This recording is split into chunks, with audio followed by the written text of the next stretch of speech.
میرا نام انیلا ہے اور صبح سے ہونے والی اس بارش نے ایک لمحے کے لیے بھی تھمنے کا نام نہیں لیا تھا۔ میں کب سے اس انتظار میں تھی کہ بارش ہلکی ہو تو میں دفتر سے نکلوں اور گھر کا راستہ لے لوں، مگر رات کے 8 بجے جب مجھے یقین ہو گیا کہ بارش اگلی صبح تک بھی نہیں تھمنے والی ہے تو میں اکیلی ہی دفتر سے نکل پڑی۔ سب لوگ تو اپنی اپنی گاڑیوں سے جا چکے تھے، مجھے دفتر میں کام کرتے ہوئے کافی وقت ہو گیا تھا۔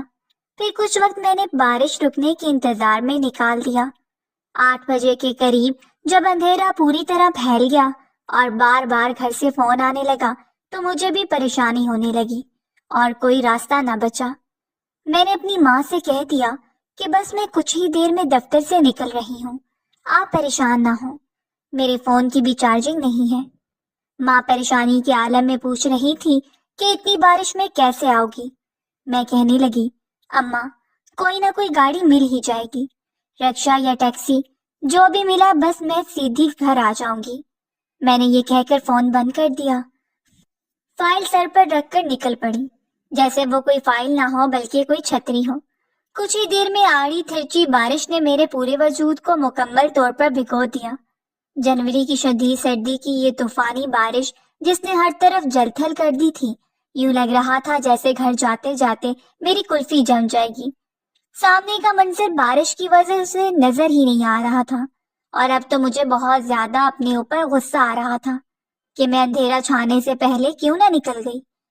تیز تیز چلتے ہوئے میں رکشے اور ٹیکسی کی تلاش کر رہی تھی، لیکن اس قدر طوفانی بارش میں نہ رکشا ملا نہ ٹیکسی، بلکہ دور دور تک سڑک صرف ویران نظر آ رہی تھی۔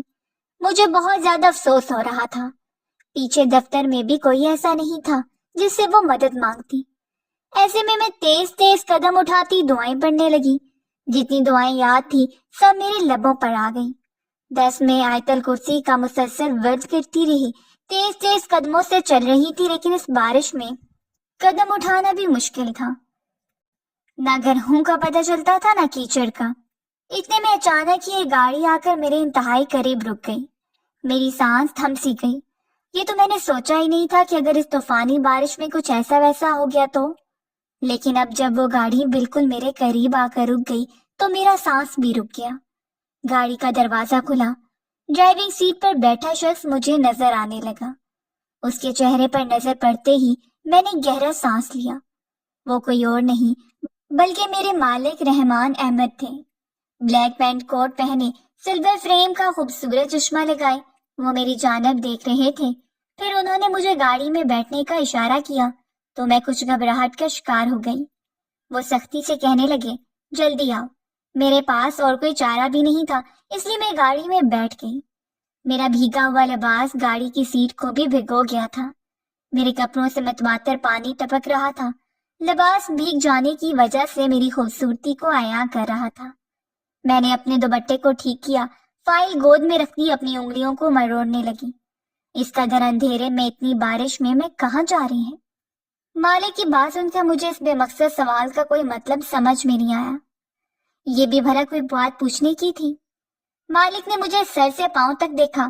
دل میں انجانے سے جذبات پیدا ہوئے، مگر اپنے جذبات پر قابو پاتے ہوئے بول پڑا، اچھا، مجھے تو لگا تھا کہ خودکشی کرنے کا ارادہ ہے آپ نے۔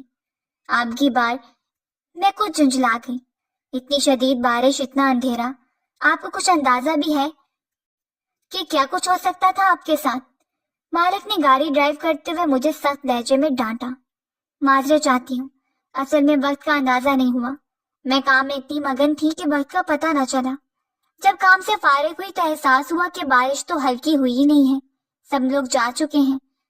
میں بہت پریشان تھی، یہ سوچ کر دفتر سے نکل گئی کہ شاید کوئی رکشا یا گاڑی مل جائے۔ میں نے نظر چرا لی اور نیچے میٹ پر گرتے اپنے بالوں کے پانی کو دیکھنے لگی۔ ٹھیک ہے، میں کوشش کرتا ہوں کہ آپ کو آپ کے گھر چھوڑ دوں۔ ایڈریس بتائیں۔ میں نے جھٹ اپنا ایڈریس بتا دیا، جسے سن کر مالک نے چونک کر مجھے دیکھا۔ مجھے لگتا ہے کہ واقعی آپ کا دماغ ٹھیک نہیں ہے۔ آپ جو ایڈریس بتا رہی ہیں وہ یہاں سے بہت دور ہے اور بہت ہی تنگ تاریک سا علاقہ ہے۔ اتنی شدید بارش میں تو وہاں کیچڑ پانی بھر چکا ہوگا۔ بہت مشکل ہے کہ ہم آسانی سے وہاں پہنچ سکیں۔ میرے خیال سے تو آج آپ کو دفتر آنا ہی نہیں چاہیے تھا۔ بارش کی پیشگوئی تو پہلے سے ہو چکی تھی۔ وہ غصے میں ایک نظر مجھ پہ ڈال کر دیکھنے لگے۔ میری آنکھوں میں آنسو بھر گئے تھے، چہرے پر خوف نمایاں تھا۔ مالک نے اپنے غصے پر قابو کیا، کہنے لگے، یہاں سے میرا بنگلہ قریب ہے، آج رات آپ وہیں گزار لیں۔ ساتھ ہی مجھے دیکھا۔ میں ایک لمحے کے لیے گھبرا گئی۔ نہیں، میری ماما انتظار کر رہی ہوں گی۔ مالک نے گھور کر مجھے دیکھا اور کہنے لگے، اگر آپ اپنی ماما کو ساری صورتحال بتا دیں گی تو یقیناً وہ سمجھ جائیں گی، بلکہ میرا خیال ہے کہ وہ خود آپ سے یہی کہیں گی کہ اس طوفانی بارش میں اتنا طویل راستہ اختیار نہ کریں۔ مالک نے گاڑی اپنے بنگلے کی طرف موڑ لی تھی۔ اس کی گاڑی کے پیچھے ایک اور گاڑی تھی جس میں سیکیورٹی گارڈز وغیرہ تھے۔ میرا مالک بہت پیسے والے کاروباری تھے جن کے پاس پیسے کی کوئی کمی نہیں تھی، اسی لیے سیکیورٹی بھی بہت زیادہ تھی۔ آج مالک کو دفتر سے نکلنے میں کچھ وقت لگا تھا، مگر اسے یہ اندازہ نہیں تھا کہ میں اتنی بے وقوف ہوں گی کہ ایسی طوفانی بارش میں تنہا دفتر سے نکل پڑوں گی۔ اور اب جس علاقے کی میں بات کر رہی تھی وہ واقعی کیچڑ اور بارش کے پانی کی وجہ سے آدھا ڈوبا ہوا تھا۔ وہاں جانا رات کے اندھیرے میں بہت زیادہ خطرناک تھا، اسی لیے مالک نے مجھے بھی صاف منع کر دیا تھا۔ کچھ دیر بعد وہ مجھے اپنے بنگلے میں لے کر داخل ہوا۔ میں سردی سے بری طرح کانپ رہی تھی۔ پانی سے بھیگے ہوئے لباس نے میرے وجود کو کانپنے پر مجبور کر دیا تھا۔ ہاتھ اور پاؤں پوری طرح نیلے پڑ گئے تھے۔ مالک کو میری حالت کا اچھے سے اندازہ تھا، اسی لیے گھر میں داخل ہوتے ہی اس نے ایک زوردار آواز نوکرانی کو لگائی۔ مالک کی آواز پر نوکرانی دوڑی چلی آئی۔ مالک، کیا حکم؟ یہ انیلا ہے، میرے دفتر میں کام کرتی ہیں، ان کو زہرا کے کمرے میں لے جاؤ، کوئی لباس دو اور کھانے وغیرہ کا پوچھ لو۔ یہ آج کی رات زہرا کے کمرے میں رہیں گی، مالک نے نوکرانی کو کہا۔ نوکرانی کو دیکھ کر میری جان میں جان آئی تھی، ورنہ ابھی تک میں سارے راستے یہی سوچتی آئی تھی کہ میں اپنے باس کے ساتھ بنگلے میں کس طرح رہوں گی، کیونکہ مجھے اس بات کا اچھی طرح سے پتا تھا کہ میرے مالک اکیلے رہتے ہیں، ان کے ماں باپ کا انتقال ہو چکا ہے۔ نوکرانی میرا ہاتھ پکڑ کر مجھے کمرے میں لے گئی۔ بی بی جی، یہ زہرا بی بی کا کمرہ ہے، وہ آپ کی جیسی ہیں، ان کا ہر لباس آپ کو آ جائے گا۔ یہ کہہ کر اس نے خود ہی الماری کھول کر کافی سارے لباس نکال دیے۔ ان میں سے جو بھی آپ کو پسند ہو پہن لیجیے۔ میں نے جلدی سے ایک فراق اٹھایا اور واش روم میں جا کر اسے تبدیل کر لیا۔ ایک بڑی سی شال کو اپنے اوپر لپیٹ کر میں کمرے میں چلتے ہی ہیٹر کے قریب بیٹھ کر ہاتھ سینکنے لگی۔ میری نظر بستر پر پڑے مالک کے کوٹ پر تھی۔ بے اختیار سے چہرے پر ایک مسکراہٹ ٹھہر گئی تھی جسے وہ انتہائی سنگ دل اور بے رحم سمجھتی تھی۔ مشکل کے اس وقت میں اسی مالک نے میری مدد کی تھی۔ نوکرانی کمرے سے کہیں باہر گئی ہوئی تھی۔ کچھ دیر بعد وہ واپس آئی اور کہنے لگی، بی بی جی، آپ کیا کھانا پسند کریں گی؟ حکم کریں، میں بس کچھ دیر میں تیار کروا دوں گی۔ میں مسکرا کر کہنے لگی، کسی بھی چیز کی ضرورت نہیں ہے، میں ٹھیک ہوں۔ ارے بی بی، تکلف نہ کریں، آپ ہماری مہمان ہیں اور مالک تو مہمانوں کا بہت خیال رکھتے ہیں۔ دیکھیں نا، زہرا بی بی کا کمرہ کیسے آپ کے لیے کھلوا دیا، ورنہ زہرا بی بی کا کمرہ کوئی بھی استعمال نہیں کر سکتا، وہ بہت غصے ہوتی ہیں۔ نوکرانی کی بات پر میں چونکی۔ زہرا بی بی کون ہے؟ اس نے بہت حیرانی سے سوال کیا۔ جہاں تک اسے معلوم تھا مالک اپنے ماں باپ کا اکلوتا بیٹا تھا اور اس کے آگے پیچھے کوئی نہیں تھا۔ زہرا بی بی صاحب کی چچا زاد بہن ہے۔ ویسے تو ان کا گھر بار گاؤں میں ہے، لیکن وہ پڑھائی کے لیے یہیں شہر میں رہتی ہیں۔ ابھی چھٹیاں ہونے پر وہ گاؤں گئی ہیں، لیکن یہ کمرہ ان کا ہی ہے۔ کوئی اس کمرے میں آئے یا کسی چیز کو استعمال کرے یہ ان سے برداشت نہیں ہوتا، اور مالک بھی کسی کو اس کمرے میں آنے کی اجازت نہیں دیتے۔ وہ زہرا بی بی سے بہت محبت کرتے ہیں۔ آپ یقیناً بہت خاص ہوں گی جنہیں اس کمرے میں آنے کی اجازت مل گئی ہے۔ یہ کہہ کر نوکرانی مسکرائی، جبکہ میں ایک دم بری طرح چونکی۔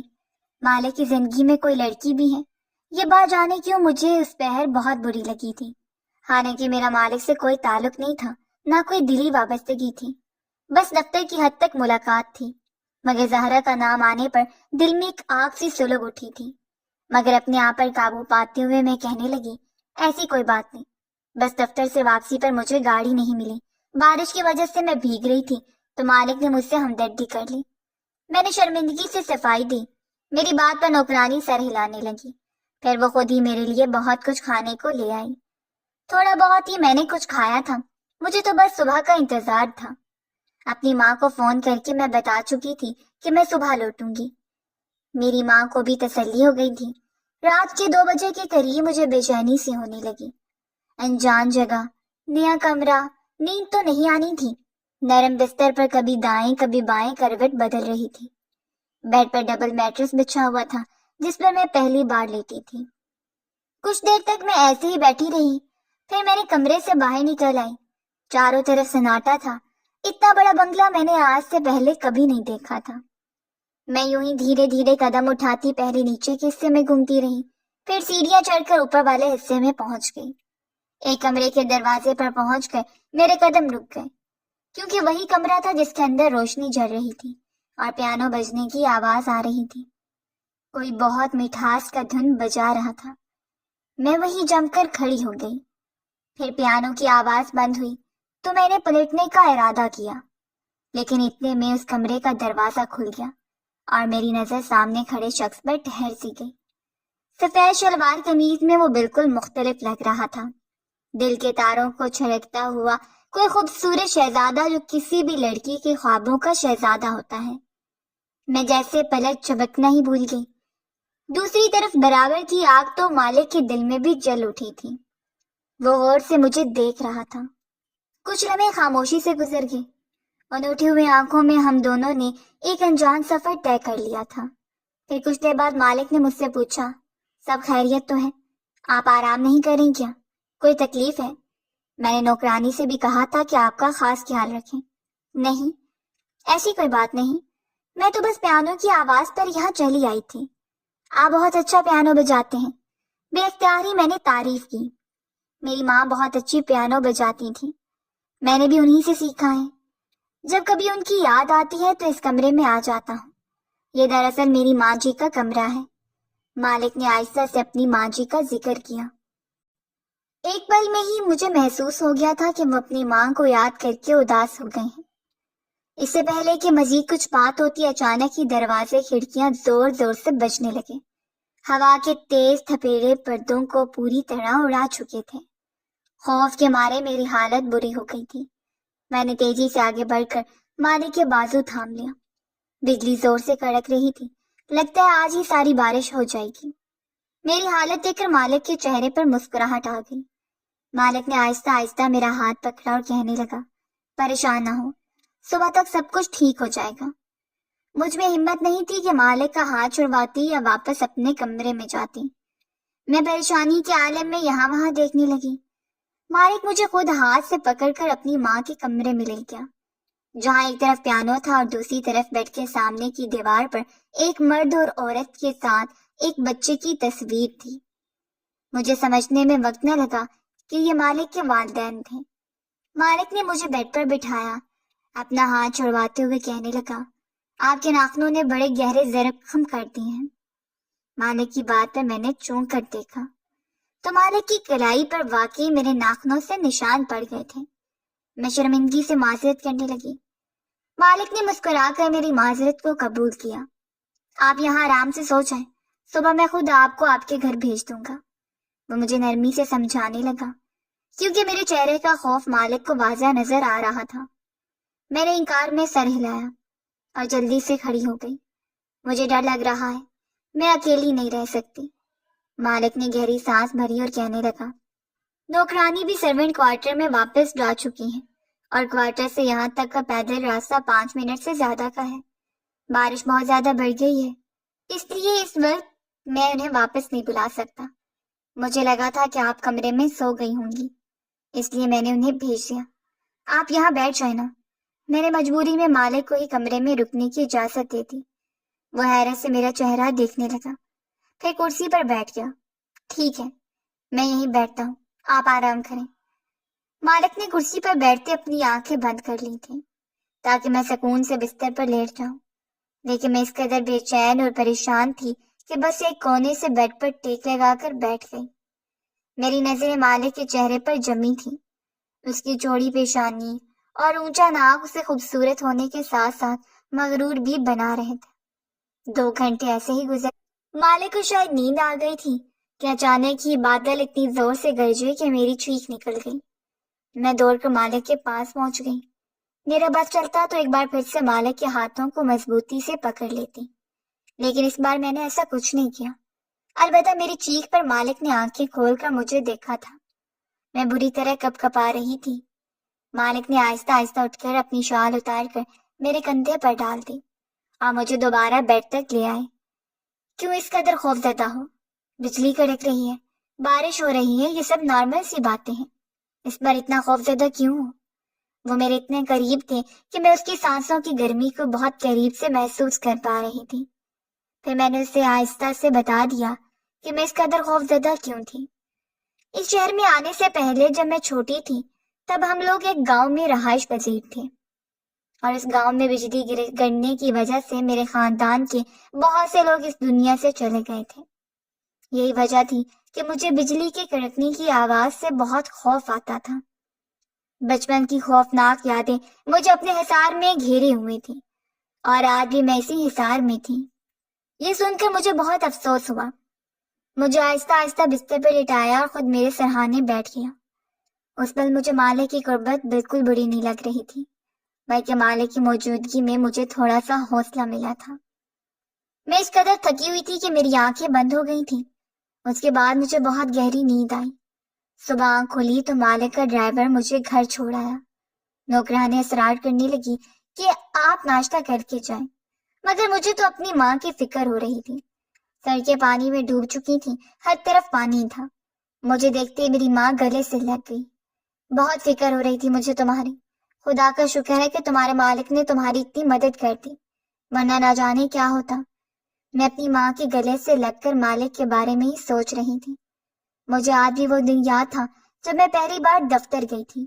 ہر کسی نے یہی بتایا تھا کہ مالک بہت ہی خلوص قسم کا آدمی ہے۔ 30 سال کا وہ شخص کسی کو خاطر میں نہیں لاتا اور کھڑے کھڑے بے عزت کر دیتا ہے۔ اس لیے میں شروع سے ہی اس سے بہت ڈری ڈری رہتی تھی، لیکن گزری رات نے میرے دیکھنے کا نظریہ بدل دیا تھا۔ مالک سخت اور خلوص شخص نہیں تھا جو دفتر میں نظر آتا تھا، بلکہ وہ ایک نرم دل اور احساس کرنے والا انسان تھا، اور یہ بات میرے لیے بہت ہی خوشگوار تھی۔ مجھے مالک کے نام پر دل میں گدگدی کا احساس ہوا تھا، لیکن پھر نوکرانی کی آواز کانوں میں گونجنے لگی۔ مالک زہرا سے بہت محبت کرتے ہیں، اس کے کمرے میں کسی کو بھی جانے کی اجازت نہیں دیتے، اور یہ وہ بات تھی جو مجھے کچوکی لگا رہی تھی۔ میں نے زہرا کو دیکھا تو نہیں تھا، لیکن بے اختیار ہی میں زہرا کے بارے میں سوچ رہی تھی۔ نہ جانے وہ کون تھی جو مالک کے دل میں براجمان تھی۔ کپڑے بدل کر میں نے زہرا کے کپڑے اپنی ماں کے حوالے کیے۔ امی انہیں احتیاط سے دھونا، یہ مالک کی کزن کے کپڑے ہیں، واپس کرنے ہوں گے، میں کل دفتر جاؤں گی تو انہیں لے جاؤں گی۔ ماں نے احتیاط سے وہ جوڑا دھو کر ڈال دیا تھا جو اپنی قیمت خود بتا رہا تھا، جبکہ میں صوفے پر ٹیک لگائے رات کا منظر پھر سے یاد کرنے لگی۔ اگلے دن میں حسب معمول جب دفتر پہنچی تو میرے دل کی دنیا بدل چکی تھی۔ میری نظریں مالک کو تلاش کر رہی تھی۔ میرے ہاتھ میں وہ شاپر تھا جس میں زہرا کے کپڑے تھے۔ پھر کچھ دیر بعد مجھے خیال آیا کہ کیوں نہ میں مالک کے دفتر میں جا کر یہ کپڑے ان کے حوالے کر دوں۔ اسی خیال کے تحت میں سیکرٹری کو اطلاع کرتی مالک کے کمرے میں داخل ہوئی، لیکن مجھے حیرت کا شدید جھٹکا لگا کیونکہ مالک کمرے میں اکیلا نہیں تھا، بلکہ اس کے ساتھ ایک دبلی پتلی نازک سی خوبصورت لڑکی تھی۔ میں نے کپڑوں کا شاپر ٹیبل پر رکھتے ہوئے مالک کو بتایا کہ یہ زہرا کا سوٹ ہے جو وہ واپس کرنے آئی ہے۔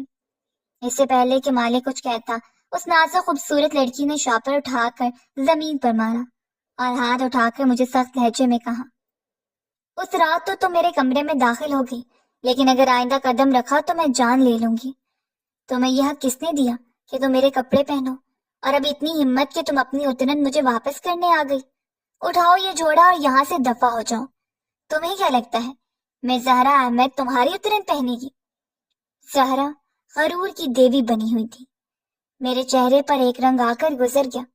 میں نے رشید مالک کو دیکھا، وہ آہستہ سے کہنے لگا، آپ اپنے کمرے میں جائیں، میں کچھ دیر بعد آپ کو بلاتا ہوں۔ میں ایک دم ہی حیران ہوئی تھی۔ میں اپنے آنسوؤں پر قابو پاتے ہوئے ٹیبل سے سر ٹکا لیا۔ مجھے اپنی حالت پل بھر میں یاد آ گئی۔ دل میں رات بھر جو جذبات پنپتے رہے وہ اپنی موت آپ مر گئے تھے۔ کہاں وہ اور کہاں مالک جیسا امیر اور خوبصورت۔ سارے دفتر میں سرگوشیاں ہو رہی تھیں اور میرے لیے نظر اٹھانا مشکل ہو گیا تھا۔